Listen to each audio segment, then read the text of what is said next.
SQLல date எப்படி use பண்ணணும், அதில் என்னென்ன ஃபங்க்ஷன்ஸ்லாம் இருக்குன்றத பற்றி பார்க்கலாம். நம்ம இது வரைக்கும் யூஸ் பண்ணிட்டு இருக்கிற எம்ப்ளாயி டேபிள்லையே டேட் அப்படின்னு ஒரு காலம் ஆட் பண்ணலாம்னு நினைக்கிறேன். டேட்டுக்காக மேபி ஹையர் டேட், என்னைக்கு ஃபர்ஸ்ட் அவங்க ஜாப்ல ஜாயின் பண்ணாங்க அப்படின்ற அந்த டேட்டை நம்ம புது காலமாக ஆட் பண்ணிடலாம். நம்ம முதல்ல பார்த்த மாதிரி இப்போ புது காலம் ஆட் பண்ணணும்னா நம்ம என்ன செய்யணும், ஆல்டர் டேபிள் பண்ணணும் இல்லையா?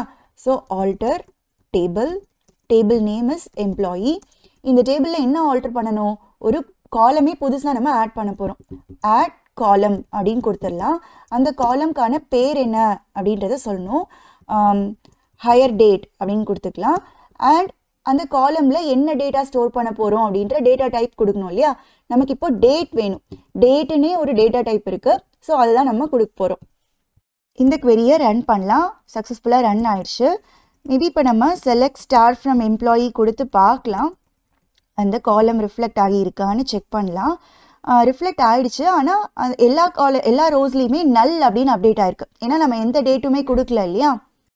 இந்த ஹையர் டேட் ப்ராப்பராக அப்டேட் பண்ணணும் அப்படின்னா இந்த ஒரு எம்ப்ளாய்க்கும் தனித்தனியாக நம்ம அப்டேட் query எழுத வேண்டியது இருக்கும். ஏன்னா ஒவ்வொருத்தவங்களும் ஒரு நாள் ஜாயின் பண்ணியிருப்பாங்க இல்லையா? பட் தனித்தனி query எழுதுறதுக்கு போரிங்காக இருக்குன்றதுனால நான் இப்போது ஒரே அப்டேட் queryயில் எல்லா ரோஸ்க்கும் ஒரே டேட்டையே அப்டேட் பண்ணிவிட போகிறேன்.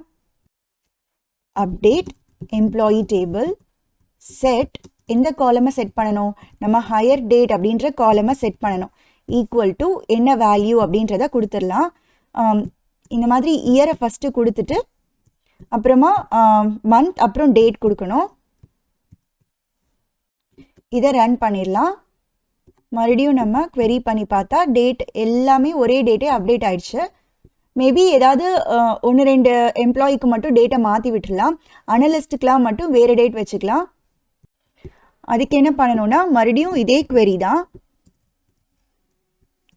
வேர் job description equal to analyst அப்படின்னு கொடுத்துட்றேன். இந்த இடத்துல நம்ம வேறு ஏதாவது டேட் மாற்றிடலாம். இதையும் நான் ரன் பண்ணிட்டேன். டேட் எல்லாம் கரெக்டாக அப்டேட் ஆகிடுச்சு. ஜஸ்ட் இது உங்களுக்கு டேட் எப்படி கொடுக்கணும்னு தெரியறதுக்காக நான் சொல்லியிருக்கேன். ஓகேங்களா? இந்த மாதிரி இயர் ஃபஸ்ட்டு கொடுத்துட்டு மந்த் கொடுக்கணும், அப்புறம் டேட் கொடுக்கணும். டேட்டில் இந்த ஃபர்ஸ்ட் ஒன் மட்டும்தான் நம்ம யூஸ் பண்ணியிருக்கோம் இல்லையா? இதில் இயர் வேணும்னா தனியாக ஸ்டோர் பண்ணிக்கலாம். அதே மாதிரி டைம் மட்டும் தனியாக ஸ்டோர் பண்ணணும்னாலும் பண்ணிக்கலாம்.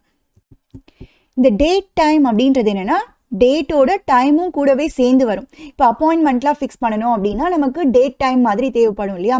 ஸோ அதுக்கு இந்த மாதிரி டேட் டைம் யூஸ் பண்ணிக்கலாம். டைம் ஸ்டாம்பும் கிட்டத்தட்ட அதே மாதிரி தான் இருக்குது. என்ன வித்தியாசம்னு பார்த்தீங்கன்னா இப்போது நம்மளா ஏதாவது ஒன்று அப்டேட் பண்ணுறோம் அப்படின்னா அதுக்கு டேட் டைம் யூஸ் பண்ணிக்கலாம். ஃப்யூச்சர்லேயோ இல்லை பாஸ்ட்லேயோ ஏதோ ஒரு டைமை நம்மளா செட் பண்ணுறது டேட் டைமில் வரும். இதே டைம் ஸ்டாம்புன்றது ஏதோ ஒரு பர்டிகுலர் ஆக்டிவிட்டி எந்த டைமில் நடந்துச்சு அப்படின்றத ஸ்டோர் பண்ணி வைக்கிறதுக்கு. இப்போ ஒரு வீடியோ அப்லோட் பண்ணுறாங்க அப்படின்னா அந்த வீடியோ எந்த டேட்டில் எந்த டைமில் அப்லோட் ஆகுதுன்றதை கேப்சர் பண்ணணும்னா அதுக்கு நம்ம டைம் ஸ்டாம்ப் யூஸ் பண்ணிக்கலாம். ஏன்னா டேட்டா பேஸில் நம்ம எப்போ அதை அப்டேட் பண்ணுவோம், வீடியோ அப்லோட் ஆகிக்கிட்டே இருக்கும்போது, அப்லோட் ஆகி முடியும் போது நம்ம கரெக்டாக அந்த நொடியில் என்ன டைம் அப்படின்றத கேப்சர் பண்ணி அந்த சிஸ்டம் டைமை கேப்சர் பண்ணி தானே அப்டேட் பண்ணுவோம். அந்த மாதிரி சிஸ்டம் டைமை கேப்சர் பண்ணுற மாதிரியான தேவைகளுக்கு எல்லாம் டைம் ஸ்டாம்ப் யூஸ் ஆகும். இப்போ நம்ம ஏதோ ஒரு டிக்கெட் புக் பண்ணுறோம். அந்த டிக்கெட்டை நம்ம எந்த டேட்டில் எந்த டயத்துக்கு புக் பண்ணோன்றதை ஸ்டோர் பண்ணுறதுக்கு டைம் ஸ்டாம்ப் தேவைப்படும். பட் இதே அந்த பஸ்ஸோ ட்ரெயினோ எப்போ கிளம்புதுன்றதை கேப்சர் பண்ணுறதுக்கு டேட் டைம் யூஸ் பண்ணிக்கலாம். நீங்கள் டேபிளில் இந்த மற்ற டேட்டா டைப்லாமும் இருக்கிற மாதிரி க்ரியேட் பண்ணி வேல்யூஸ்லாம் அசைன் பண்ணி பாருங்கள். போன வீடியோவில் நம்ம ஃபங்க்ஷன்ஸ் பார்த்தோம் இல்லையா? டேட் டைமுக்கும் பாருங்கள் நிறைய ஃபங்க்ஷன்ஸ் இருக்குது.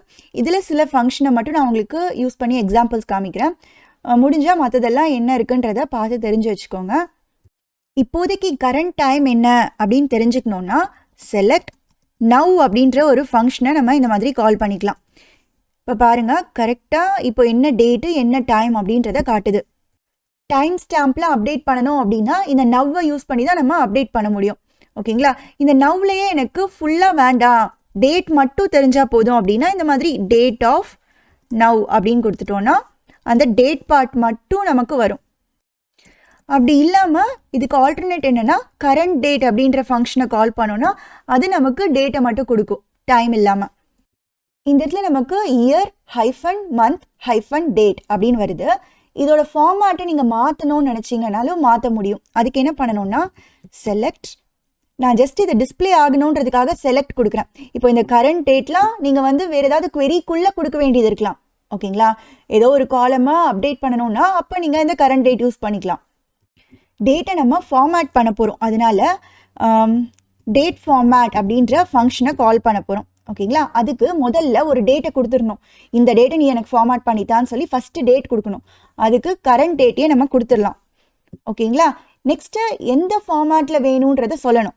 இந்த மாதிரி டபுள் கோட்ஸ்குள்ளார %d ஃபஸ்ட்டு எனக்கு டேட் வேணும், அதுக்கப்புறமா இந்த மாதிரி ஸ்லாஷ்க்கு அப்புறம் மந்த் வேணும், அப்புறமா ஸ்லாஷ்க்கு அப்புறம் எனக்கு இயர் வேணும் அப்படின்றத நான் கொடுக்க போகிறேன். ஓகேங்களா, இப்போ நம்ம இதை ரன் பண்ணி பார்க்கலாம். நம்ம கேட்ட ஃபார்மேட்டில் எனக்கு அது டிஸ்பிளே பண்ணிருச்சு. இந்த ஃபார்மேட்குள்ளார %d %m %y தான் யூஸ் பண்ணணும். நீங்கள் டேட்டு மந்த்து இயர்லாம் ரெப்ரசென்ட் பண்ணுறதுக்கு நடுவில் உங்களுக்கு என்ன சிம்பிள் வேணுமோ அதையும் கொடுத்துக்கலாம். ஸ்லாஷ் வேணும்னா ஸ்லாஷ், இல்லை ஹைஃபன் வேணும்னா ஹைஃபன்னு கொடுத்துக்கலாம். இதில் இந்த ஸ்மால் ஒய் கொடுத்தீங்கன்னா கேபிட்டல் ஒய்க்கு பதிலாக உங்களுக்கு அது 2 டிஜிட் மட்டும் காட்டும் இயரில். இங்கே நம்ம கொடுத்த அந்த query-யை அப்படியே அது இந்த இடத்துல காட்டுது. அப்படிலாம் இல்லாமல் நீட்டாக ஒரு காலம் நேம் வேணும்னா ஏலியாசிங் யூஸ் பண்ணணும்னு நமக்கு தெரியும் இல்லையா. டேட்னு நான் கொடுத்தேன்னா எனக்கு அந்த இடத்துல டேட்னு டிஸ்பிளே ஆகும். இங்கே நம்ம அந்த ஏலியாஸ் நேம் கொடுக்கறதுக்கு முன்னாடி ஆஸ் அப்படின்ற கீவேர்டை வேணும்னா யூஸ் பண்ணிக்கலாம். அது ஆப்ஷனல் தான். ஆஸ் கொடுக்காமையவும் கரெக்டாக ஒர்க் ஆகும், தேவைப்பட்டால் ஆஸ்னும் கொடுத்துக்கலாம். இப்போ எனக்கு 2 டேட் கொடுத்தா அந்த 2 டேட்க்கும் நடுவில் எவ்வளோ டேஸ் இருக்குது அப்படின்ற அந்த டிஃப்ரென்ஸ் தெரியணும். அதுக்கு நான் என்ன பண்ணலான்னா செலக்ட் டேட் டிஃப்ரென்ஸ் அப்படின்னே ஒரு மெத்தட் இருக்குது. அதுக்கு 2 டேட்டையும் கொடுத்துடணும். முதல்ல நான் கரண்ட் டேட்டையே கொடுத்துட போகிறேன். ரெண்டாவது சும்மா ரேண்டமாக ஏதோ ஒரு டேட்லாம் கொடுக்க போகிறேன். ஓகேங்களா, ஸோ இப்போ நம்ம இந்த query-யை ரன் பண்ணி பார்க்கலாம். 376 டேஸ் அப்படின்னு காட்டுது. இங்கேயும் நம்ம வேறு பேர் கொடுத்துக்கலாம். ஸோ இந்த 2 டேட்க்கும் நடுவில் இருக்கிற டிஃப்ரென்ஸ் 376 டேஸ். இதே மாதிரி டேட் ஆட் அப்படின்னு ஒரு மெத்தட் இருக்குது. ஓகேங்களா, அந்த மெத்தடுக்கு என்ன பண்ணணும்னா நம்ம 2 டேட் கொடுத்தா மீனிங் கிடையாது இல்லையா. 2 டேட்டெல்லாம் ஆட் பண்ணி என்ன ஆக போகுது, டிஃப்ரென்ஸ் கண்டுபிடிச்சா தட் மேக்ஸ் சென்ஸ். டேட்க்கு நம்ம என்ன பண்ணலான்னா ஒரு டேட்டை கொடுத்துட்டு இதுலேருந்து ஒரு நாள் தள்ளி என்ன டேட் வரும், இல்லை ஒரு வாரம் தள்ளி என்ன டேட் வருது, இல்லை ஒரு மாதத்துக்கு அப்புறம் என்ன டேட்டு அப்படின்றதெல்லாம் நம்மளால் கால்குலேட் பண்ண முடியும். ஏதாவது டெட்லைன்லாம் செட் பண்ணணும், வேலிடிட்டிலாம் செட் பண்ணணும் அப்படின்னா நம்ம இந்த மாதிரி டேட் ஆட் யூஸ் பண்ணிக்கலாம். அதுக்கு என்ன பண்ணணும்னா ஃபஸ்ட்டு நம்ம எந்த டேட்லேருந்து ஸ்டார்ட் பண்ணணுன்ற அந்த கரண்ட் டேட்டை கொடுத்துடணும். கரண்ட் டேட்டோ இல்லை ஸ்டார்ட் டேட்டை கொடுத்துடணும். ஓகேங்களா, அதுக்கப்புறமா இன்டர்வல் அப்படின்னு ஒரு கீவேர்டு இருக்குது. இன்டர்வல் 1 டே அப்படின்னு நான் கொடுக்குறேன். ஓகேங்களா, இது ஆஃப்டர் 1 டே அப்படின்னு எனக்கு டிஸ்பிளே ஆகணும். அதுக்காக இந்த மாதிரி பேர் கொடுத்துக்கிறேன். பாருங்கள், ஆஃப்டர் 1 டே என்ன டேட் அப்படின்றத காட்டுது. இன்னைக்கு 14th February, நாளைக்கு 15th February காட்டுது. இந்த இடத்துல டேக்கு பதிலாக 1 வீக் அப்படின்னு கூட கொடுக்கலாம். ஸோ 1 வீக்குக்கு அப்புறம் கரெக்டாக தான் காட்டுது. இங்கேயும் நம்ம மாற்றிடலாம். 1 வீக்குக்கு அப்புறமா 2/21 காட்டுது. இதே மாதிரி நம்ம மந்த் கொடுத்துக்கலாம், இயர் கூட கொடுத்துக்கலாம். இது வரைக்கும் நம்ம கற்றுக்கிட்ட கான்செப்ட் தான். அதை வச்சு ஒரே டேபிளில் இது எல்லாமே வரா மாதிரி நான் கொடுத்துருக்கேன். அது என்னன்றதை பார்த்து அண்டர்ஸ்டாண்ட் பண்ணிக்கோங்க. ரொம்ப ஈஸி தான். புதுசாக எந்த கான்செப்ட்டுமே இதில் கிடையாது. நம்ம ஒவ்வொன்றுத்தையும் தனித்தனியாக மட்டும் டிஸ்பிளே பண்ணிகிட்ருக்கோம். இது வந்து கமா போட்டு ஒரே டேபிளில் வருது, அவ்வளோதான்.